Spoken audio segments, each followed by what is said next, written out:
રાજકોટ જિલ્લાના જામકંડોરણા તાલુકા પ્રમુખ દ્વારા દીપ પ્રાગટ્ય કરી રવિ કૃષિ મહોત્સવને ખુલ્લો મૂકવામાં આવ્યો હતો. તો જામકંડોરણા માર્કેટિંગ યાર્ડ ખાતે આજ રોજથી શરૂ થતા તાલુકા કક્ષાનો રવિ કૃષિ મહોત્સવને દીપ પ્રાગટ્ય કરી ખુલ્લો મૂકવામાં આવ્યો હતો, જે કાલ સવારના 8 વાગ્યાથી સાંજના 5 વાગ્યા સુધી રવિ કૃષિ મહોત્સવ ચાલુ રહેશે, જેમાં રવિ પાક અંગેની યોગ્ય સમજ તેમજ ખેડૂતલક્ષી વિવિધ યોજનાઓની સમજ પૂરી પાડવામાં આવનાર છે. તો આ મહોત્સવ ખેડૂત ભાઈઓ માટે અત્યંત મહત્વનો હોવાને લઈ તાલુકાના તમામ ખેડૂત ભાઈઓ અવશ્ય લાભ લેવા અપીલ કરાઈ હતી. અલ્પેશ ત્રિવેદી સાથે CN24 ન્યૂઝ ધોરાજી.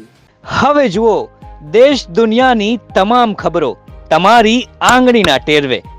ઉઠાવો મોબાઈલ અને Google Play Store પરથી ડાઉનલોડ કરો અમારી CN24 ન્યૂઝ મોબાઈલ એપ.